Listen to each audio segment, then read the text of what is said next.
మనం ASI director గారు మునిరత్నం నాయుడు ఆయనకి కూడా ఇచ్చాం, ఆయనకి కూడా ఇన్ఫర్మేషన్ ఇచ్చాం. ఆయన కూడా పూర్తిగా దీని మీద ఇన్ఫర్మేషన్ తీసి జియోలాజికల్ వాళ్ళు కూడా డిపార్ట్మెంటు అంతా కూడా కమిటీ వేస్తున్నాం. ఎట్టి పరిస్థితుల్లో ఈ కుట్రని ఛేదిస్తాం. ప్రజల్ని, హిందువుల్ని భయభ్రాంతులకి గురి చేయడానికి వైఎస్ఆర్సీపీ పార్టీ ఈ కుట్ర పన్నింది. ఇందులో ప్రధానమైన నిందితుడు A1 ఎవరైనా ఉన్నారంటే అది ధర్మశ్రీ.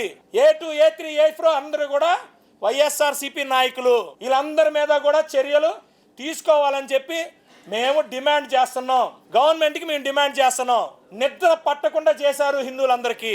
నేను అడుగుతున్న క్వశ్చన్ నెంబర్ 1, మీరు బురద వాటరు పైప్ లైన్లోంచి మీరు వదలండి.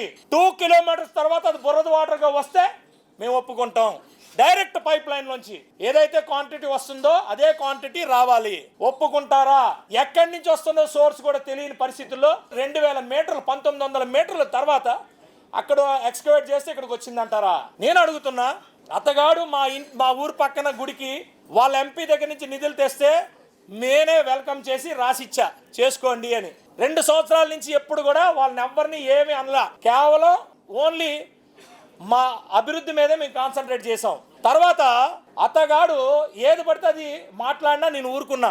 ఇది ఏదైతే ఎక్స్కవేషన్ 100% ఫస్ట్ నుంచి కూడా ఫణిగిరి మీద ఏదైతే ఈ గ్రావెల్ ఎక్స్కవేషన్లు అవి జరుగుతున్నాయో దానికి నేనే వ్యతిరేకిని. దానికి మీరు సజెషన్ ఇస్తే నేను తీసుకోవడానికి రెడీగా ఉన్నాను. 100% అక్కడ ఎక్స్కవేషన్ అవ్వకూడదనే వ్యక్తిని నేను. ఇంకో ఫోటో తీపించండి. ఏది 2024 ముందు కూడా కన్నబాబు రాజు ఎక్స్కవేట్ చేస్తే 75 లక్షల పెనాల్టీ వేయించా. రోజు పోరాటం చేశాం. 2024 ముందు కూడా 13లో 19 తర్వాత అనేకమైన సందర్భాల్లో మేము ఎక్స్కవేట్ చేసినవన్నీ చేసాం. ఇప్పుడు నేనేమంటానంటే డెఫినెట్గా నా కాన్స్టిట్యున్సీలో ఉన్న పాత ఎక్స్కవేషన్లు, కొత్త ఎక్స్కవేషన్లు అన్నీ కూడా ఏదైతే క్వారింగ్లు అవుతున్నాయో ఆ క్వారింగ్ల మీద నేను ఎట్టి పరిస్థితుల్లో ఎంక్వైరీ చేయిస్తాను. ఇందులోని ఎవడెవడు బయటపడతాడో ఏం పడతాడో చూపిస్తాను. నేను స్ట్రైట్ గా అడుగుతున్నాను, ధర్మశ్రీ, నువ్వు కన్నబాబు రాజుని ఎందుకు తీసుకురాలేదు? ఈ సభలకి ఎందుకు తీసుకురాలేదు? నీకు ఇవన్నీ తెలియకుండా ఊరికే ఎలా పడితే ఎలా మాట్లాడడం, ప్రజల్ని తప్పుదోవ పట్టించడం, హిందువుల్ని మనోభావాల్ని దెబ్బతీయడం నువ్వు చేసిన కుట్ర కాదా? నీకు ఇన్ అండ్ అరౌండ్ తెలిసినా తెలియపోయినా నాకేం ప్రాబ్లం లేదు. కానీ తెలిసినా తెలియపోయినా మీ వాళ్ళు స్పాన్సర్ చేసుకుంటే నిన్ను స్పాన్సర్ చేసుకోవచ్చు కాక. ఎంతసేపు నా మీద, మా అన్నయ్య మీద, మా మీద, మా నాయకుల మీద నువ్వు పడిపోతున్నావు కదా. నీ చోడవరంలో అన్ని మర్చిపోతున్నావా? నువ్వు చోడవరంలో మీ తమ్ముళ్ళు, మీ అన్నలు అందరు కలిసి కలెక్షన్లు చేసినవన్నీ రేపు బయట పెడతాం. మొహమాటమే లేదు. అక్కడ నీకు తెలియదా? అక్కడ నువ్వు కలెక్ట్ చేసిన ఈ క్వారీల్లో కలెక్ట్ చేసిన డబ్బులు అందరూ మర్చిపోయారు అనుకుంటున్నావా? తస్మాత్ జాగ్రత్త. నువ్వు సజెషన్ ఇయ్యు, మేము రెస్పెక్ట్ ఇస్తాం. 100% ఈ కొండ మీద ఎక్స్కవేషన్ చేయకూడదన్న మొదటి వ్యక్తి సుందర విజయ్ కుమార్ రాసుకో. నువ్వు ఏది పడితే అది మాట్లాడితే ఈసారి నుంచి ఊరుకునే ప్రసక్తి లేదు. ఇది మాత్రం చాలా క్లియర్ గా మాట్లాడుతున్నా.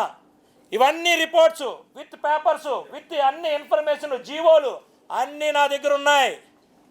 ఏమి మార్చడానికి ఉండవు. ఈ జీవోలు ఇవన్నీ మీరు 2019-24 మధ్యలో ఆ లారీలు అక్కడ ఉన్నాయి పైన. ఇగో బురదుంటుండగా పైన లారీలు చూడండి. బురదుంటుండగా పైన లారీలు వెళ్ళి ప్రెస్ నోట్ రిలీజ్ చేసిన రోజు నైట్ కూడా లారీలు ఆపాలనే ఉద్దేశంతో మరుసటి రోజు మేము ఇమీడియట్ గా అది అక్కడ టెంట్ వేసి లారీలు ఆపించాం.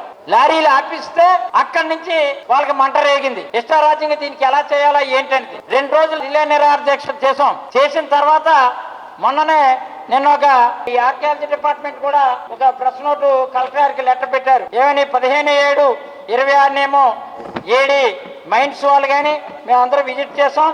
దీనికేమో ఇక్కడ at the foot of the hill Phanigiri A water spring emergency and is divided 5 channels. దీనిలో ఏ మైనింగ్ జరిగినా ఇది ఆటోమేటిక్ ఇట్లా ఎఫెక్ట్ కొడుతుంది.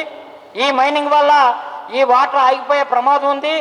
సో ఇమీడియట్ గా the violation and mining activities in hill area may cause to damage the 5 water channels to protected monument Panchadarla group of temples. These channels collecting water from this huge and lengthy hill and we don't know origin in this water sources అన్నారు. అంటే ఆ water ఎక్కడి నుంచి వస్తుందో కూడా మాకు తెలియదు. ఇదే మైనింగ్ యాక్టివిటీ జరిగితే మాత్రం 100% ఈ వాటర్ పోతుంది దీనివల్ల, అందుకని ఇమీడియట్ గా ఆఫ్ చేయండి అని కలెక్టర్ గారికి మేము ఇచ్చిన ఆందోళన పరంగా కలెక్టర్ గారికి 16/7/2026 ఇదే నెల జూలై, ఈవేళ 23 అంటే 5 రోజుల క్రితం, అంటే రిలే నిరాదీక్షలు చేసిన మరుసటి రోజు 3వ రోజుని 16/7/2026 వాళ్ళు ఇచ్చారు కలెక్టర్ గారికి. అప్పుడు యాక్టివిటీ ఇప్పుడు తాత్కాలికంగా ఆపారు. మేము ఆ రోజు ఆందోళన చేసే వరకు చలో పంచదారుల కార్యక్రమం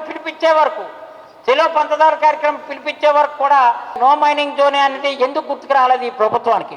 నో మైనింగ్ జోన్ కింద ప్రకటించాలనే ఆలోచన మీకు ఎందుకు రాలేదు? జిల్లా అంతా కూడా ఏఎస్ఆర్ జిల్లా, విశాఖపట్నం, అనకాపల్లి, ఉమ్మడి విశాఖ జిల్లా అంతా కూడా పెద్ద ఎత్తున వైఎస్ఆర్పీ శ్రేణులందరూ కూడా సుమారు ఒక 5,000 మంది పంచదారులను కాపాడుకుందాం, ఈ చెలో పంచదారుల కార్యక్రమాన్ని ఎట్టుబడులు విజయవంతం చేసి ప్రభుత్వం నోటీస్కి తీసుకెళ్దామని అన్నప్పుడు ఆ వణుకు పుట్టి ఇమీడియట్ గా తాత్కాలికంగా యాక్టివిటీ ఆపి నో మైనింగ్ జోన్ కింద అనౌన్స్ చేస్తామని చెప్పారు. దయచేసి ఇప్పటికైనా డిప్యూటీ సీఎం అయినటువంటి జనసేన అధినేత అయినటువంటి పవన్ కళ్యాణ్ గారు రాత్రి మీరు స్పందించింది జీవో రూపంలో రావాలని, జీవో రూపంలో తేవాలని తెలియజేసుకుంటూ, ఈ సుందర పిద్దు కుమార్ గారికి బతుకు మాకు తెలియంది కాదు. ఆ తాత ఎప్పుడే ఇక్కడ మా ఊరైనటువంటి స్వస్థలమైనటువంటి నా కొత్తూరు గ్రామంలో కేవలం ఆ తాతకు 1 ఎకరా ఉండేది. ఇప్పుడు కోట్లు పడగలెత్తి ఆయన కట్టడాలు ఎన్ని కడుతున్నాడో, ఎన్ని పురుగులు కొన్నాడో అవన్నీ కూడా జాతకం బయట పెడుతుంటా. నాకు వ్యక్తిగతంగా విమర్శించడానికి మంచిది కాదు, సంస్కారం అడ్డొస్తుంది. కానీ నీ తాలూకు అన్యాయాలు, నీ తాలూకు ఆగడాలు అది మంచి పద్ధతి కాదు. ఎందుకంటే మర్యాదగా మాట్లాడడం నేర్చుకో, గౌరవప్రదంగా మాట్లాడడం నేర్చుకో. నీకన్నా భాష మాట్లాడితే నీకన్నా సాంస్క్రిట్ లాంగ్వేజ్ గట్టిగా వస్తుంది. అంచేత ఒళ్ళు దగ్గర పెట్టుకొని పెట్టు. నేను రాజకీయాల్లో వచ్చినప్పటికీ నువ్వు పుడతాడవి. నేను 2004 ఎమ్మెల్యే అయ్యేసరికి నీకు పెళ్లి కూడా కాలేదు. నువ్వు ఎక్కడో విశాఖపట్నంలో ఉండి దేశాలంటే వెళ్ళిపోయి ఎక్కడో కర్ణాటకలో 4 పిక్కలు సంపాదించుకొని ఇక్కడ మాట్లాడదా ఉంటుంది. ఎందుకంటే నువ్వు పుట్టింది నర్సీపట్నం, నువ్వు పెరిగిందేమో అక్కయ్యపాలెం, సీపార్లరు హోటల్ దగ్గరలో ఒక చిన్న దీనిలో పెరిగావు. నీ జాతకం తెలీదా? నీ చరిత్ర తెలీదా? నా గురించి నీకు తెలీదా? ఒక మున్సిపల్ గారు కుటుంబంగా మా తాతగారు కానీ, మా అమ్మమ్మ గారు కానీ, మా నాన్నగారు కానీ, మేము అందరికీ మా స్వస్థలం నేను పుట్టింది కానీ నా గ్రామం అయినటువంటి కొత్తూరు గ్రామం. ఉద్యోగరీత్యా మా నాన్నగారు షుగర్ ఫ్యాక్టరీ చూడవరం వెళ్తే నేను ఎక్కడి నుంచి వలస వచ్చానంటావా? నువ్వెక్కడి నుంచి వచ్చావు? నువ్వు ఎక్కడైనా ఎప్పుడైనా అక్కడ ఉన్నావా? నీకు ఉండడానికి కొత్తూరులో కనీసం ఇల్లేనా ఉందా? ఎందుకు ఇలాగా దుర్మార్గంగా నీ జాతకాన్ని బయట పెట్టే పరిస్థితి తీసుకురాకు. నీ అన్ని కూడా ఇప్పుతా ఒకటి. ఎందుకంటే రాజకీయాలు అన్నప్పుడు రాజకీయ పరంగా, సిద్ధాంత పరంగా నువ్వు చేసిన తప్పడు ఒప్పుకో, క్షమాపణ కోరుకో. అంతే అని నీ అమ్మ అనే పదం ఎవరు నేర్పడే నీకు? ఏ దుర్మార్గుడు నేర్పడు ఆ భాష? ఎవరు నేర్పారు? నీ తండ్రిని అడుగు, తెలుస్తుంది మా చరిత్ర ఏంటో. నువ్వు ఎక్కడో దేశాలంటే వెళ్ళిపోయి బతుకు తెరువుకి వెళ్ళిపోయి ఇక్కడికి వచ్చేసేమో ఎమ్మెల్యే అయినంత మాత్రాన నువ్వు 1 టైం ఎమ్మెల్యేవి. ఒక ఏటీఎంగా లేదు, ఒక పేటీఎంగా పంచదారులు కొనని మార్చుకున్నావు. 1 టైంగా ఇంక ఇదే కదా అని చెప్పేసి దోచేసుకుందామని చూస్తున్నావు.